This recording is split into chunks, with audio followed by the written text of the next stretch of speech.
evening we'll go around the village with the help of photographs, which Janice has very kindly done for us. So it will help us to focus on the area we're talking about.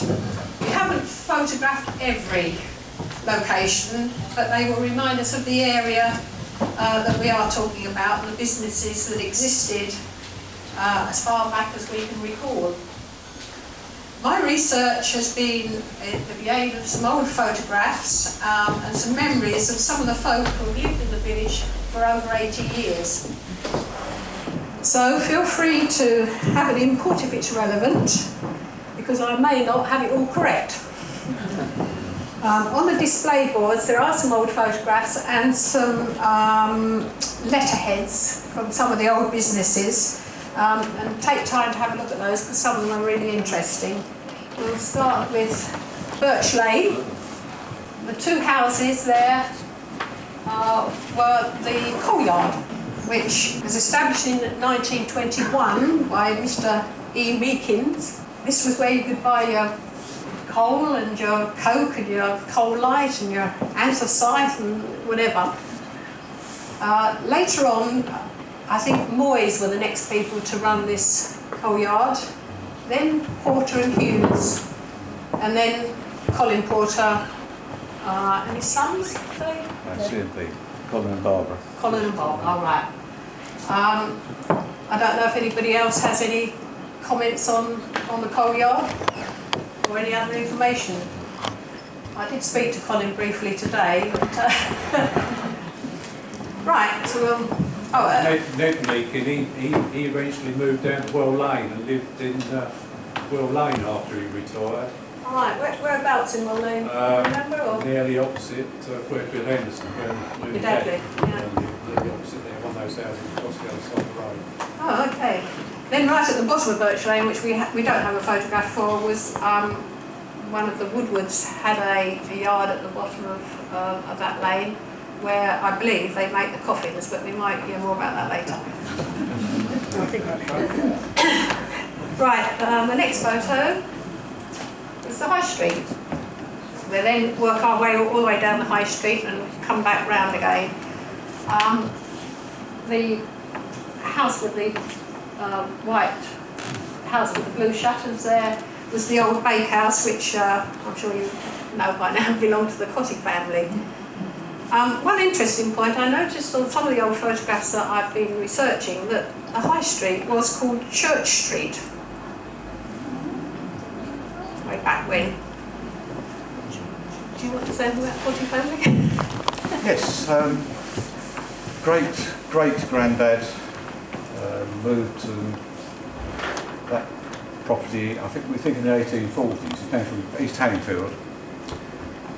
In those days it was 3 cottages. He converted 2 into 1 to make a shop and start a cottage, and started the bakery up then. Grandad took it over and locked the other cottages, so he made it one property. And he carried on till 1953. He died in 1953. Personally, I can't remember much about it. I was only 3 when he died, so I can't remember much about the bakery itself. But by all accounts, it was all very good bread. Everyone liked the bread, and my Uncle Sam and my Uncle Bill used to make the bread and the cakes. The tale is that Sam used to deliver the bread around the village. But he was a great cricketer. Nothing would stop him playing cricket on a Saturday afternoon. So if he hadn't finished his bread round by the time cricket happened, he played cricket, and people would leave their back doors open. So after cricket, he would continue his round. If people was on the bed, he'd just drop in and put the bread on the back door on the thing. And that was it. So I think Stuart McIntyre lives there now, and I think that one of the original ovens is still in the lounge. Right, this is a bit further down the High Street. We'll go back in a minute, but this is Swan, as we know, it's Swan Cottage. And that was where our first post office was. It was called the Post and Telegraph Office, and I I guess that was where a lot of telegrams came from for those that lived in the village, for relatives when their nearest and dearest had been killed in the war. The lady I'm not sure if it's the lady that ran the post office, but there was a lady there at one stage. She actually kept the key, because on the green opposite, on the village green, was a pump, a water pump, and she kept the key, which you obviously had to go and fetch from her so you could unlock the pump to get your water. I don't know of any names of anybody that ran that post office. Yeah? I think it was Mrs. Calloway. Oh, Calloway, yeah, that rings a bell now, yeah. Well, I think it was a rather formidable character. All right. Go back now a bit to what we know or knew as the post office. Telephone number being 800. All the shops in the village had just 2 numbers initially for their telephone numbers. And this, as far as I can remember, was run by Mrs. Barker Senior, and then later on was taken over by Gordon and Jean Barker. I don't know if any of you have memories of, you used to go in the white door there, and there'd be the post office counter on your left, a sweet counter straight ahead with loads of jars of sweets on it. And then gradually they opened up all the rooms through the house. It seemed like every year they opened up another room and decided there was something else they could sell. We started off with sort of stationery goods, maybe because Gordon did a lot of printing. In fact, some of the notices on the board over there were all printed by Gordon. And then later on she added, or Jean must have added, gifts, and we had wool and all sorts of things you could buy there. It was like little buttons, yeah. It was like a little Aladdin's cave as you walked through. They gradually opened all their front rooms in the house. In the back of that shop, there's a baker's oven. So Yeah. at some stage, they must have been baking bread there. Really? Oh, I It's still there now. didn't know that. Wow. Gordon's father was a very keen entomologist, Right. and he had a great collection of moths and butterflies. And as a kid, I was fascinated by it. So any time I found a caterpillar or anything, to Mr. Barker, can you tell me what this is? And he used to go round the hedgerows with a sort of a black sort of cloth thing, and it was a walking stick, going like this, tapping the bushes to get caterpillars to drop into it, so that he could identify them. But he had a terrific collection, all in drawers, all properly mounted. Yeah, I can tell you what happened to that too. Guy stayed with us for a little while in the late 50s, who was opening the Natural History Museum at Colchester. And Gordon Barker gave it to him for the Natural History Museum. Oh, right. Yeah. So I didn't get chucked away then. Also, Gordon Barker used to be the only place to buy fireworks in my younger days. Yes, we used to buy penny bangers and tuppeny bangers if they're really big ones. And he used to sort the mail round the back too at Christmas. So it was doing the old Christmas post round. Right. Had to go down the side path and in the back door. Yeah. Right, now we're down to our current post office, but this was just a draper's and grocery shop many years ago, and I've got a list of people that have run this shop over the years. I've got Howard, Moore, Tuffield, Suitors, Harvey's, Sales, Randall, and now Leslie and Sarge. So with all those 1, 2, 3, 4, 5, 6, 7, 8 people that have been there. My memories only go back as far as Mrs. Harvey, and at that stage we still had a big wooden staircase up in the middle of the shop with a sort of a gallery round it, yes, where I think that was only used as a store though, wasn't it? I don't think. He opened a Christmas store. Yeah, the Christmas special something. Yeah. I remember it as Suitors as a child. Yeah. Valuable as well, and on the left-hand side was all the drapery counter, on the right-hand side was all the grocery. Yeah. You'll see an advert over there where they advertise you can have your eiderdown recovered for some very small fee. Yes, they sold lots of material and what have we as well then. Right, this we know is Stafford House. which is just on the corner of the square. The piece we're sort of going to talk about is the piece just on the very end here, where it's Mrs. Howe's sweet shop and tea room. Now, as children, we were allowed to go round to there to buy our sweets on the main road. No fear of getting knocked over. My memories of her shop, as I can remember as a very small child, the counter was very high. And it always worried me how I was going to actually manage to pay her. I couldn't just stand on tiptoe, because on the counter she had sweet jars, so you had to get right over the top to handle the money. And a block of Neapolitan ice cream comes to mind as well. That's I don't know if anybody else has got any memories Mr. of... Parnell apparently ran that prior to Mrs. Howe's. Sorry, Miss Mr. Parnell. Parnell, right. That shop. One time apparently. I can remember going there as a young lad and buying 4 Dominoes, which were small cigarettes. And also jamboree bags, I think. Oh yes, I remember. yeah. Right, the one we're talking about here is the pink one right at the end, and that was another sweet shop, and that was Mrs. Eve's. She sold sweets, and it was a general store as well, and I think during the wartime she did quite a bit with ration food. You could take your ration books in there and see what she could offer you. Any memories on that? No? I can just about remember it. Actually, it's always to the old Gordon Barker's motor. That actually became an antique shop for a little while, didn't it? Oh yes, yes. Yeah, you're right now, yeah. Right, now we're a bit further up the High Street, and this was Hugh Wright's Butchers. Hugh Wright and Son are butchers, and also they slaughtered out in the back there somewhere. I believe Mr. Thorogood ran it for a little while. And we know that Ron Fuel and his father worked there, and Jim Oakley worked there for a little while. I don't know if any of these names ring a bell with anybody, but and I'm not sure, unless anybody can help me out here, quite what happened after that. Did it become the antique shop after a while? Yes. Was there anything happened in the intervening period? I did. I used to do the butchers around the bike. Sorry? I used to do the butchers around the bike. On bike. Yeah.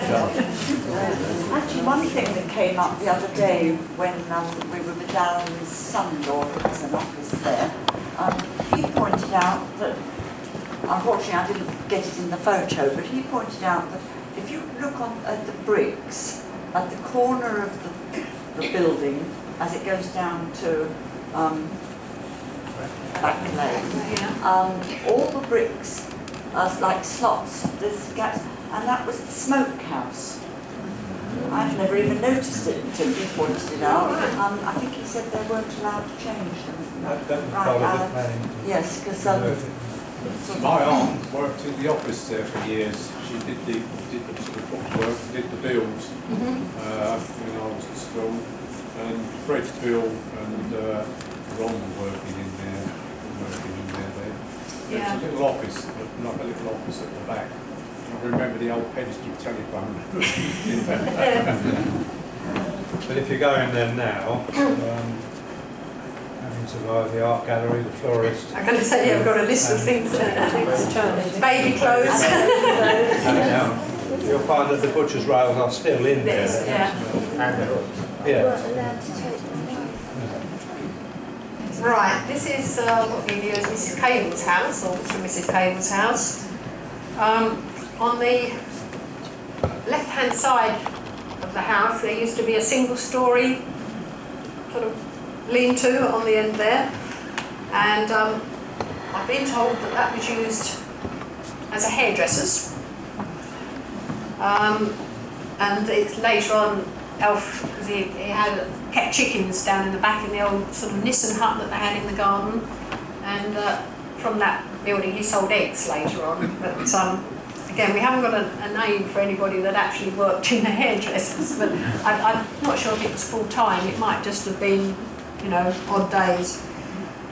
A name has been mentioned to be in this area. We're not quite sure where she fits in. It was a Miss Tolfrey. Now, I don't know if that rings a bell with anybody, but she sold bread and made homemade pies. Now, it could have been, again, in part of that house, or it could have been, this side next door was 2 blackboarded cottages. Now, whether she lived in one of those, we're not 100% certain, but that came from a reliable source. This is just opposite.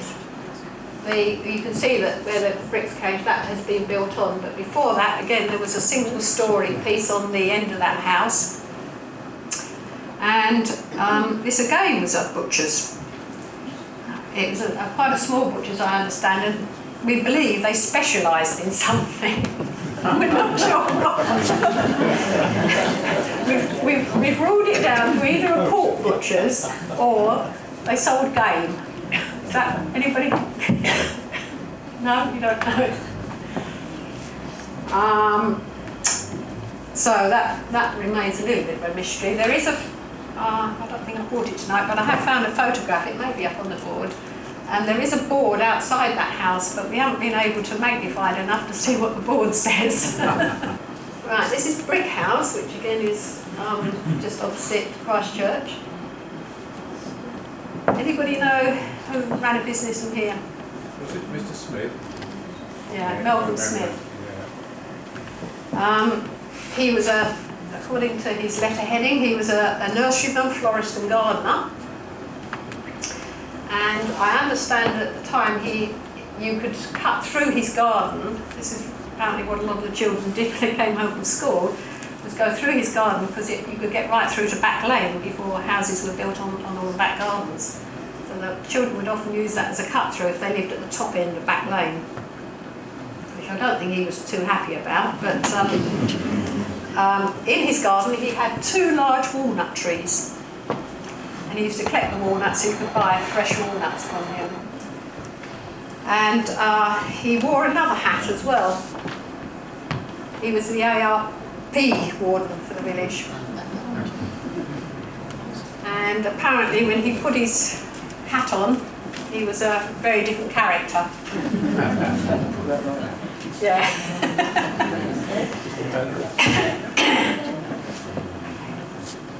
Right, now we're going up Mill Road. This is what's called Sadler's, and this was Mr. Upson's.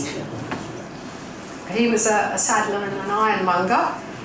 He also ran it as a cycle shop, specialising in BSAs and rally bicycles.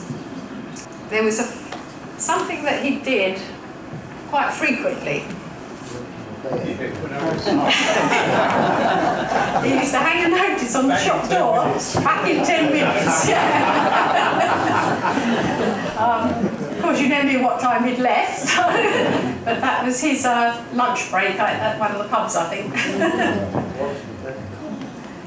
He always had a half cigarette hanging in his mouth. Yeah. Always. In the winter, there's always an open fire burning in there too. That's right. In there. See that chimney, the chimney stack on the left there? Yeah. Well, as you went into the door on the left, there was always an open fire going in there, and the counter was on the other side. No. He used to sell shoes as well. Yeah. His telephone number was 44. Anybody remembers it? It was later on that we went to 3 numbers, because I can remember as a child our home number was 321, so we obviously moved on a bit. Now, I can remember Mr. and Mrs. Hutchins being there. Yes. I can then remember it being called Lock, Stock and Barrel, which was Dave and Ivy Sharman. Sharman, yeah? Robertson was there. I thought their name was Robinson's, and then I changed it to Hutchins. Was there Robinson there as well? Robertson. There was a Hutchins. Yeah, there was a Hutchins. But I think Robinson as well. Yeah. Yeah. But again, you could buy nearly everything there. You could buy paraffin, you know, bit of DIY stuff, a bit of whatever, soap powders. It seemed to be another general stores. Arkwright, perhaps?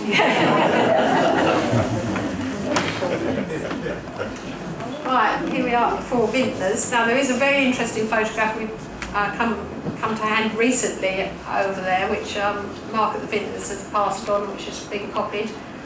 And this shows Mr. and Mrs. Watson outside the shop, because later on Miss Nellie Watson took over, and then after that Bert Weston had it. And again, you know, it's a general grocery stores selling everything. And the little cottage just next door, which has now got the sort of bay window in it, there Mr. and Mrs. Lancaster lived. And Mr. Lancaster would always repair your watch or your clock. I mean, he only did it as a part-time job. But you could drop your watch round to him and collect it a couple of days later or whatever, and he would repair it for you. The next one is what I know is the Crispin. That was, I think that's because he's patron saint of shoemakers or something. That was first run by Mr. Buck, who was a bootmaker and repairer. Later on, it became the Bosco family's home, where he also made handmade shoes. And then I think it sold some riding equipment. Yes. And then it became the Little House. So it was Mr. Buck, then Mr. Bosco, and then it became, I think, had riding equipment or something. I always remember when it was called the Little House, the lady there actually put quite large lettering, just plain white lettering, but they were all single letters over the top of the shop, and parish council didn't like it. Apparently the lettering was too big, so she really didn't stay terribly long. I just wondered if you knew, or you could tell us, when the businesses stopped and they became homes rather than, you know, just to give us some idea of the time scale? Yeah, I'm not certain on all of them. I mean, most of them have carried on in some way, but I might better finger in a bit more on this one, because this is home for me. My father bought this premises. Well, he rented it first off. He did an apprenticeship with J. Sainsbury up in Enfield in London. He didn't really want to be a butcher, he wanted to be a vet. But he was one of 6 boys, and his parents couldn't afford for him to go and do the training, so he went off to Sainsbury's to do an apprenticeship, and quite like butchery at the end of the day. And his family lived in Latchington, and he was looking for a business, and this one was on the market, and it was owned then by Mr. Patton from Ranston Heath, John Patton, and he offered it to my father, and to begin with, my dad rented it, and it was advertised as a shop and a house with 4 bedrooms, a bathroom, gas, water, electric, and the rent was £75 a year. This is in 1938. Sorry. After a couple of 3 years, my father was called up and he went into the RAF, so he went off to India. And in the meantime, he left an elderly uncle running the business. I gather my dad's uncle, my great uncle, did his best, but my father was getting very concerned because I think he could see the business, well, couldn't see, he wasn't here, but had letters from the family to say his business was deteriorating. So when he came back home, he really had a job to sort of pull everything together again. So he bought the business in 1949 and expanded it. They started doing lots of cold meats and pies and brawn and all sorts of things. He got a licence to sell game. He decided to open a fish shop next, which started its life as a stable. And he got permission to change it, and that was in the early 50s, into a fish shop, and prior to that, when meat was on ration, you'll see on one of the adverts over there, when meat was on ration and very hard to get, he started to have fish in the butcher shop to try and help people out with food. And then in the early 50s, what is Pampers Locks, which was our sitting room, became the greengrocers. And he leased that to Peter Wallace, who lives in West Hanningfield. And I think that was on about a 14-year lease, so that stayed as a greengrocers for quite some time until we took it back again. And I did my floristry from there. There's no business like veg business. Stuart the hairdresser swaps the clippers for the keyboard. Jim Cottee, flowing and bearded for the stage, is the shop's owner, rehearsing a vegetarian speciality with brother Phil and Ken Cooper. You're broken-hearted, but you go on. There's no people like veg people, they just run out of dough. Shoppers come from everywhere with lots of jack, and when they lose it, there's no attack. Where could you buy produce that you won't take back? Let's go on with the show. Let's go on with the show.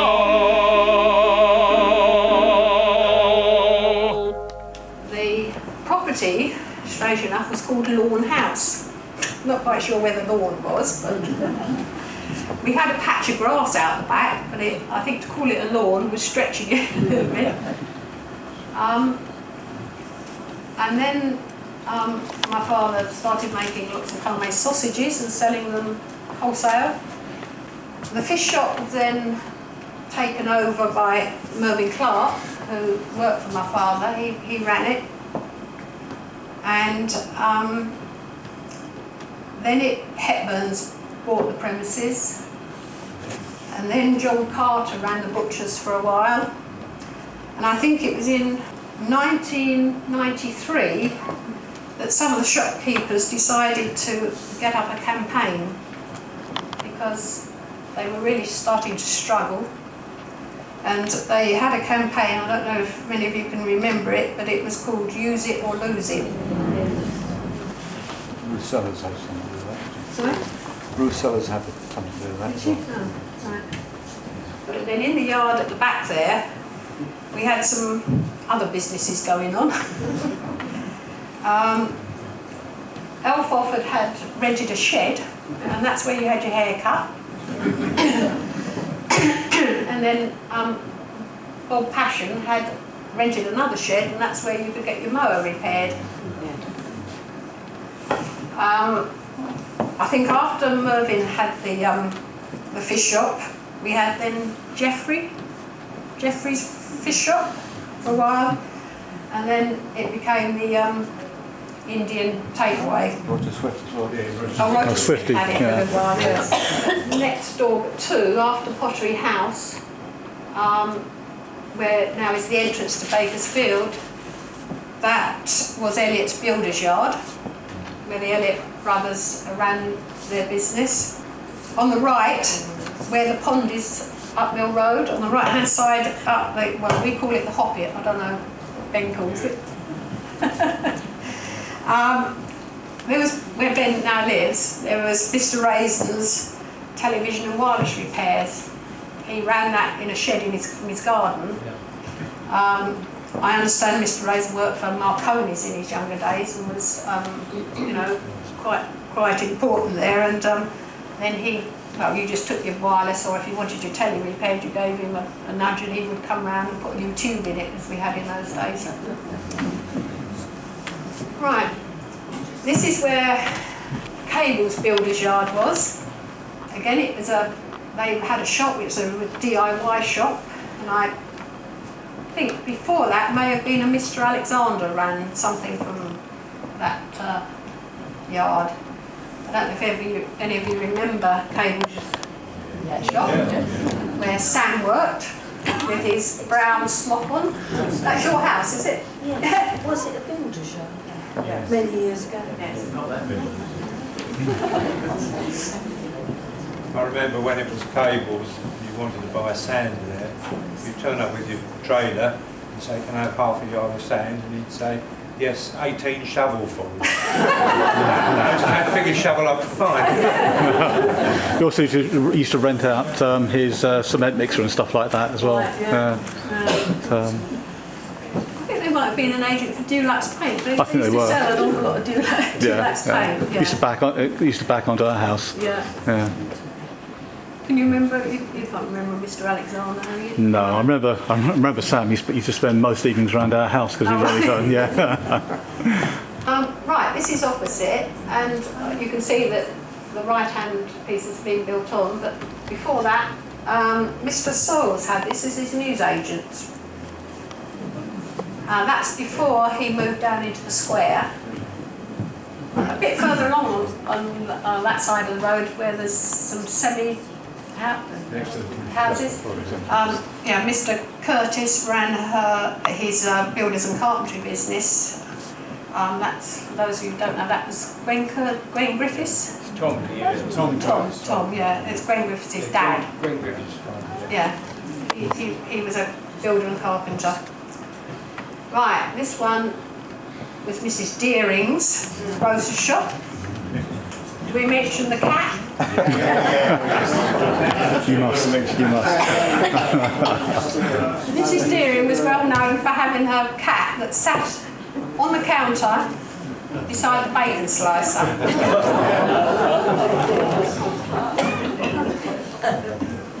She sold quite a lot of paraffin. So chances were the customer before might have bought a gallon of paraffin and then she'd serve you with some ham or bacon with the cat watching on. She got very upset when she was stopped from selling the paraffin. Was she? Because she said Charlie Palmer could sell sweets and sell petrol. Why didn't she sell Get a paraffin. This later became the Stockpot restaurant. Just between there and Common Road was part of George Webster's nursery. Nurseries, yeah. I had got Webster's nurseries down. Right, and then this plot right on the corner of Well Lane was where we had the garage, which was sort of set up in about 1939. I think 39 to 52. The Searles had it, and they sold petrol and had it as a stores. Now, the Searles actually owned the property, but my father ran the business. Oh, right. Name of Sergeant.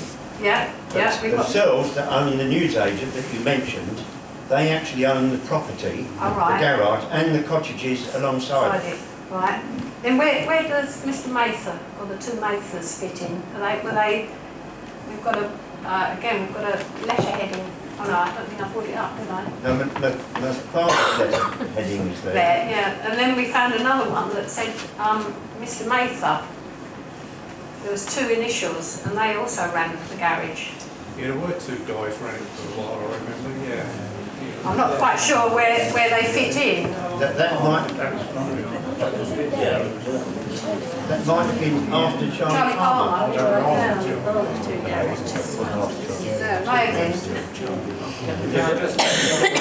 My father sold it to Charlie Palmer, although Charlie Palmer didn't own it, he was the manager there. Right.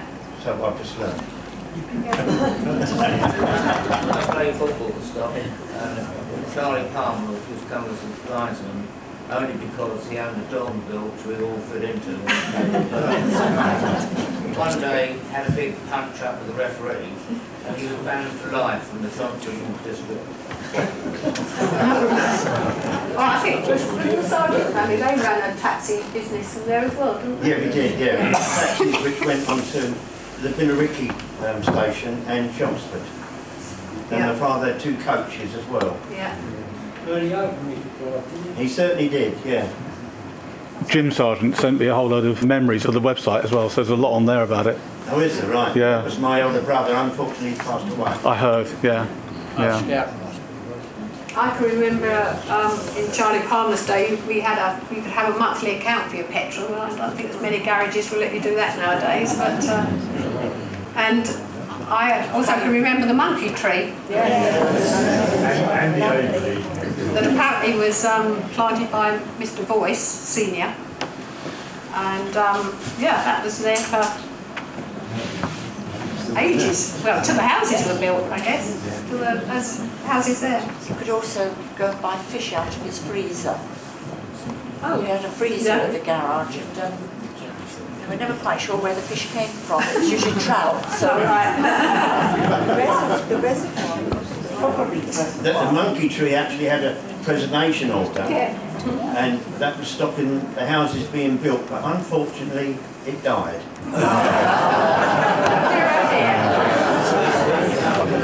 Right, now we're down in the square.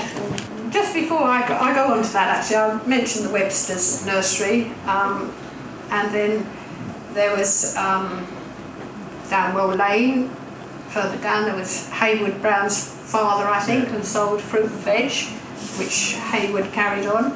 Then there was Mr. Henderson further down the lane, who was a plumber. And then right down the bottom onto Smallgains, we had the two, still have, but they were there then, the two Harnett nurseries, the two brothers. Right, onto the square, where we had on the left really, was the accumulator shop. There was, my father run that. Yeah? I don't know whether he started it, and my nan at the time lived with us, and she used to be in charge of it. And as far as I remember, well, they did accumulators because we did those from the garage. Right. And Mum used to deliver them every Friday all round the houses. But as far as I remember, there was electrical goods in the shop, yeah. and a hairdresser's above. Yes, now was it a gentleman's hairdressers? Yeah, they probably did, yeah. No, I thought that was, I saw the gentleman's hairdressers after the blacksmith's closed. Yes, but there was one before that, and I think it was upstairs, above the accumulator shop. Somebody mentioned a name to me, but I haven't written it down. Well, I can remember a Miss Stone working in the accumulator shop. She was quite a large lady, quite tall and. That was possibly after my father got rid of it, Yeah. I think. Yeah. Well, did the Squires run it as well? Mr. and Mrs. Squires? I don't know whether that was all that radio, didn't they come into it, didn't they? That's the one I whether remember. it's Squires or Aldex, I think Yeah. Aldex took it on, I think, at a later date. Somebody's mentioned to me Mr. Speakman. Now, could he have been the hairdresser, or was he connected with the shop? I remember the name. Somebody called Shirley Gary. Did for a little while, yeah. Then it became the Stripes hairdressers. Peggy started off with her two daughters running it, and then later on when Bob retired from the farm, he took on the next bit downstairs there, and he ran the gents hairdressers. And then next door was the forge. That building with the top, that was the blacksmith's. I can distinctly remember it. That was definitely the blacksmith. I used to take my horse there and he used to charge me £1 10 shillings to shoe it. Yeah. Today it's over £70. Yes, I can remember going in there and watching Mr. Brown because he lived next door to us. He lived in the cottage just across the road. And I used to play with Peggy's two daughters, Sylvia and Janet. So we often played in Mrs. Brown's back garden and had great fun. She had an outdoor shed with it was her bathroom. And we as children had great fun in there. She used to let us sing songs and do all sorts of things. Yeah, there's a couple of things, because Brown's used to keep the bear across the road, but he was also kept the blacksmiths, and he was also the parcels agent for the Eastern National Bus Company, which is the bus stop was outside. Oh, yeah, that's right. Yeah, there used to be a bus stop. We've just chatted about this earlier on this evening. There used to be a bus stop outside the hairdressers there, and the timetable was on the opposite side. Outside the bear. Yes. That later became Stewart's Hairdressers. Right, this is our newsagents. If you go into the library, stock library, you know, it's at the school, and ask if you can have a look at the heritage photograph box, which is kept there. There's a really interesting photograph of this area, and it was a pair of blackboarded cottages all the way along there years ago. So if you want to go and ask, you obviously have to view the photographs in the library, but I think later on they will be housed in the new Heritage Centre, but it's worth having a look at them. This, I think I can go back as far as Freddie Searles, moved down from Mill Road to here, and he sold leather goods, fancy goods, toys. I assume he sold newspapers, as I said.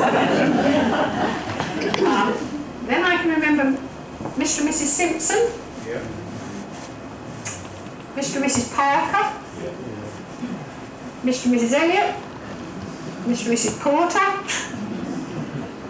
Sarah Lewis ran it for a while as a tea room as well. Don't know, any others? It gradually extended, didn't it? Yes. Yes. Yeah, it's moved it back. Yeah. Yes, because Morris and Wendy had a sitting room behind there, didn't they? Yeah, and they had a storeroom behind the shop. Yeah. This is Mr. Bishop's office, which was Woodward's Builder's Yard. My great-grandfather came to Stocking about 1891, actually to the almshouses. Now by 2001 he lived in Chestnuts there, and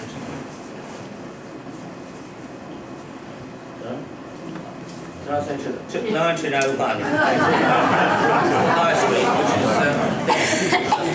wasn't the High Street stock, it was High Street Butsbury.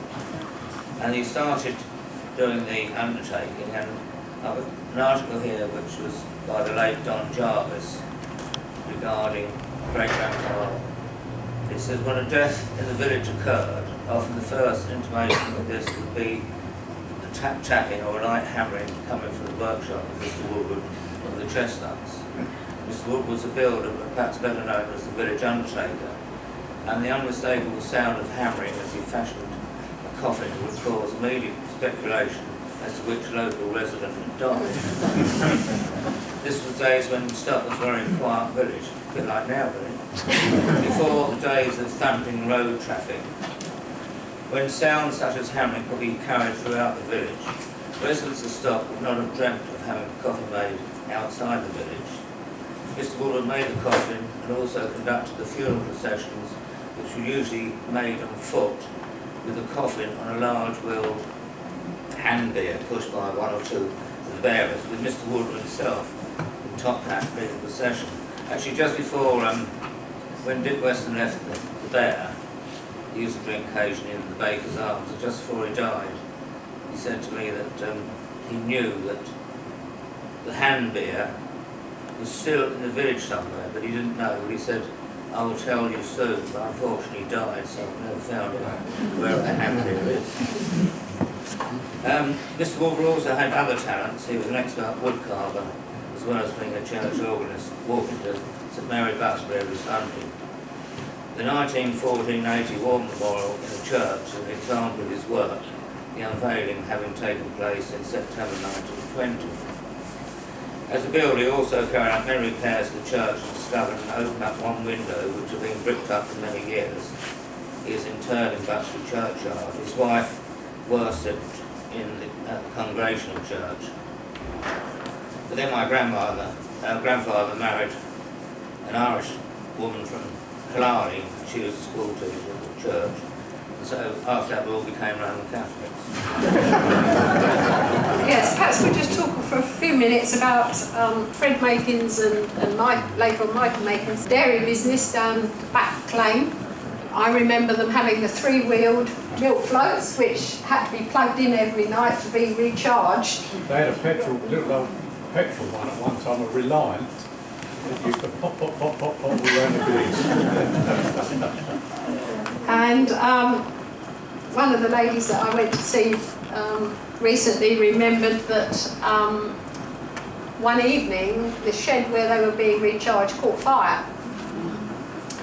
And she said she was just putting her girls to bed and wondered what all the commotion was, so they carried them down the road to have a look and stood them on at the end of Back Lane, at the end of the houses, just before the dairy. There used to be a big like wrought iron stand, and they stood the children on there so they could see what was going on. And I don't know, those of you remember PC Plunkett?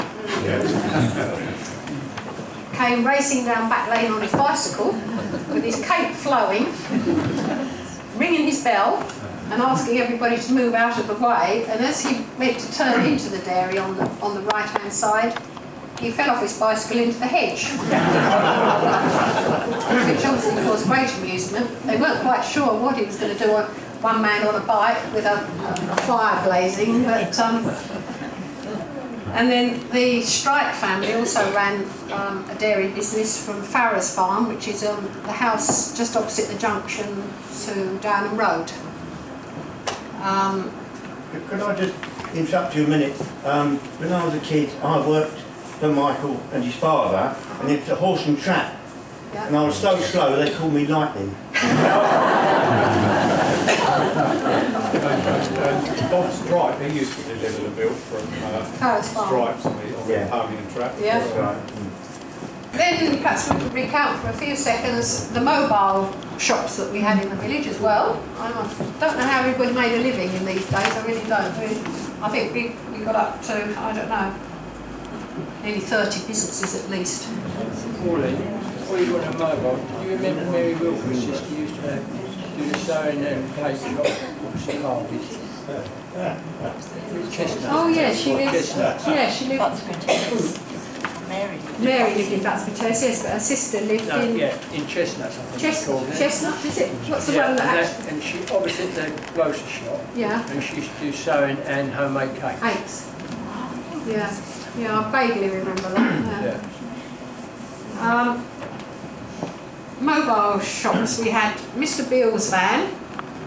He came from Foxford Chase, just before the Ship Pub, and he sold groceries and paraffin again. I can remember the back of his van actually smelled of paraffin. There was a Mr. Cox who came round in a horse and cart and sold fruit and vegetables, and he again was from Foxford Chase. There was Mr. Madle, who had a black and white van and was a carrier. He would take parcels and fetch parcels for you backwards and forwards to Billericay Station. My dad had a mobile butcher's which covered the outlying areas. One other person that I found quite a lot of his letter headings in the book that we had from Gordon Barker's shop was Mr. Melbourne. He was the beekeeper, we used to call him. He lived in the top of White's Hill. He was quite significant because he would ride round with he rode a bicycle which was like a butcher's bike with a basket on the front, with the carrier that the basket sat in, and didn't matter what the weather, he was in his string vest. Yeah, string vest and shorts.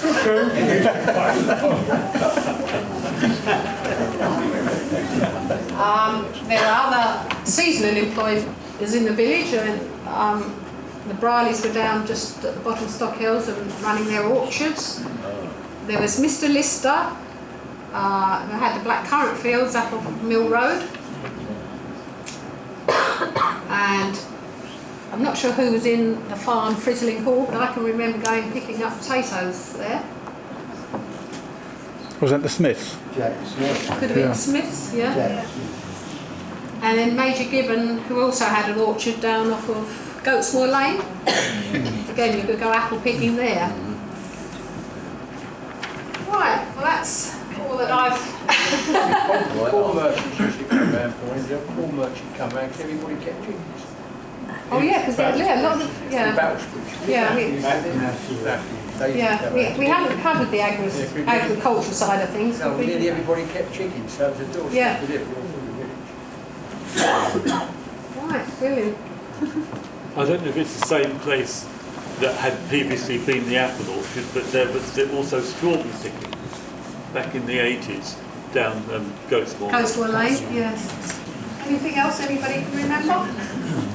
I think there was a Mr. Newman used to come around at one time. He was another travelling person. He came from Danbury. Yes.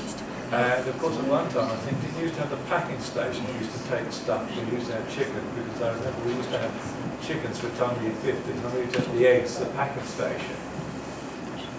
He's going back. Yeah.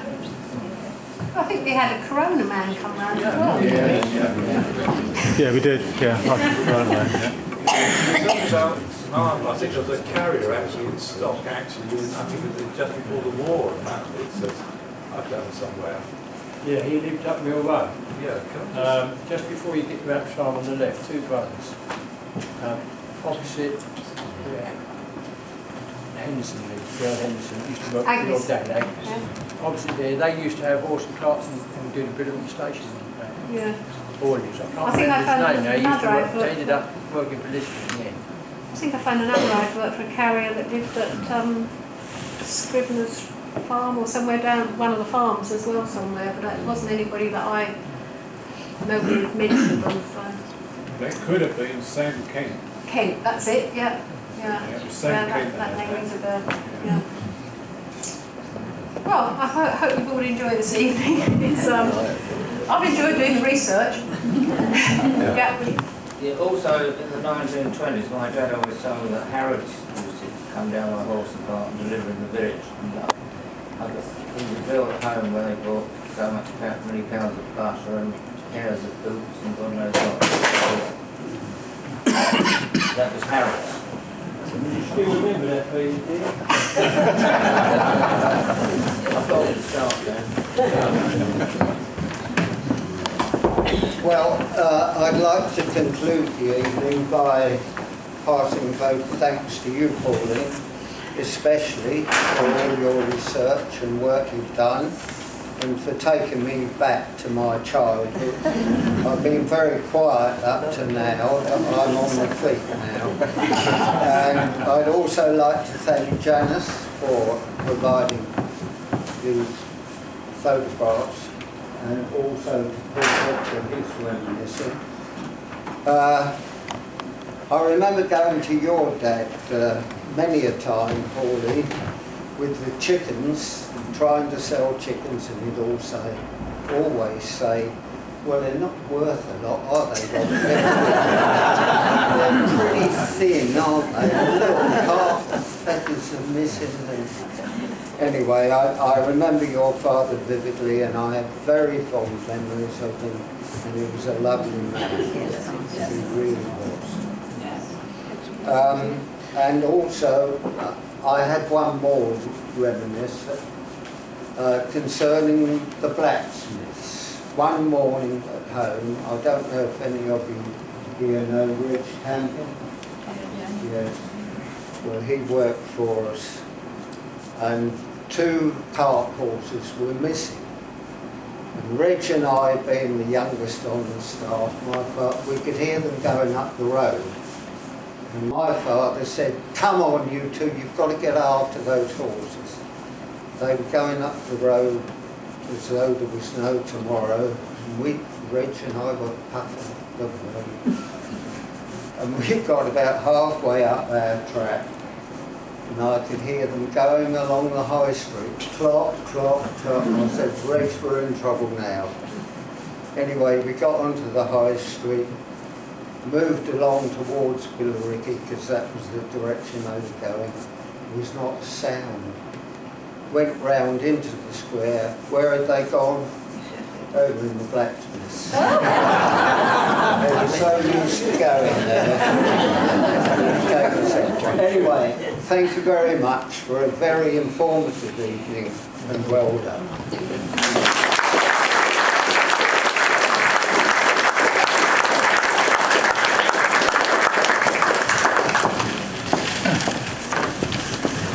This is what is known as a fairly cheap evening for the Society, because Pauline is not charging a professional fee, but certainly she's attracted a very large audience. So, thank you very much, Pauline.